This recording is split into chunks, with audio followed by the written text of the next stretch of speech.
Okay, so this is SSX Snowboarder, which is somewhat of an SSX tricky type that uses the same designs, graphics, and all that.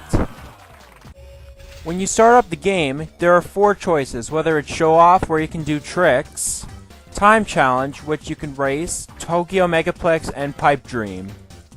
And when you choose any mode, you are present with 3 characters, whether it's Elise, Moby, or Simon. But SSX Tricky has more characters like Eddie, Elise, Marisol, Sia, Luther, JP, Zoe, Moby, Mac, Kaori, Simon, and SSX Snowboarder has some differences between Tricky, such as where you can choose regular or goofy styles, and when you choose any board style, you are present with 4 tracks you can go through. And when you select it, you're present with either normal or expert. I go for normal.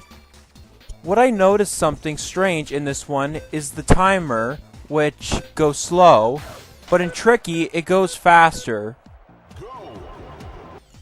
The trick system isn't that good either, as you only have buttons to go through. And look at in the demo, you did a backside Misty. I mean, doing tweaks are basically the same as in Tricky, but performing other tricks like that are difficult. I mean, in Tricky, it's much easier to combo and doing tweaks.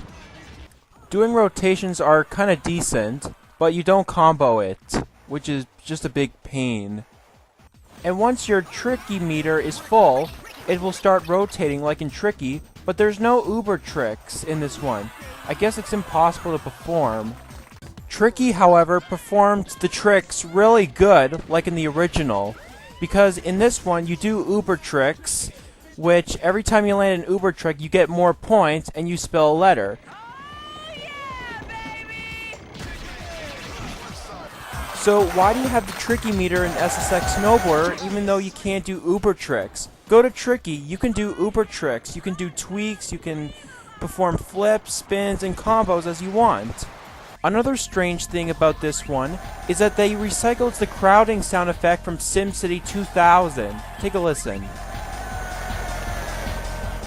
Time Challenge is a different story. This is basically like racing, but there is something different that is not present in Tricky. There's poles you need to go through.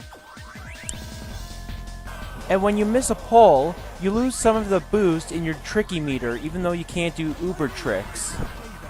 And speaking of boost, the obstacles in Tricky made this level more interesting, which they made it a little bit challenging in Mercury City, but they just made it much easier in SSX Snowboarder. There's even a fan in this one as well. Now on to Pipe Dream, the half pipe level. Now you start at the half pipes, which is awkward. And look at the stab abilities. All you do is just turn, and you get huge air when you're doing tricks. You can even see the mountain, but in Tricky, it's inside. I suppose it was from outside.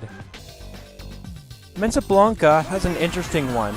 There is a cliff sign, which you saw, that is not present in Tricky. I mean, while the controls are okay, as well as the music, the gameplay is just off the hand.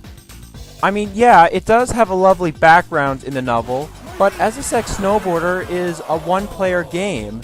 It would be more fun if you had friends to come over and play.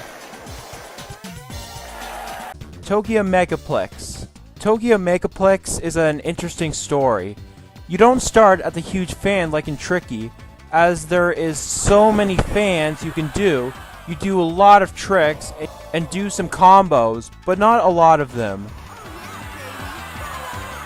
Go to Tricky, it has a huge fan where you can do more Uber tricks, and there's even a lot of obstacles you can go through, and when you go through the fan, you can perform 2 Uber tricks while in midair, and there's even a pinball machine you can go to.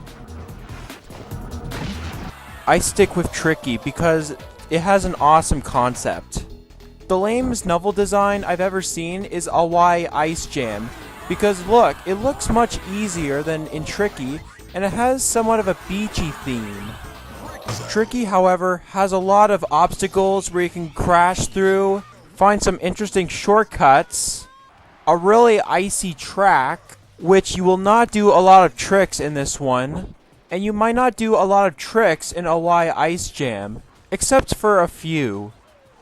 I don't find SSX Snowboarder to be a bad game, but somewhat has a tricky concept, with a lame trick system, and some of the level designs being too easy compared to tricky, and a lack of multiplayer. But what I'm pleased about this one is the soundtrack.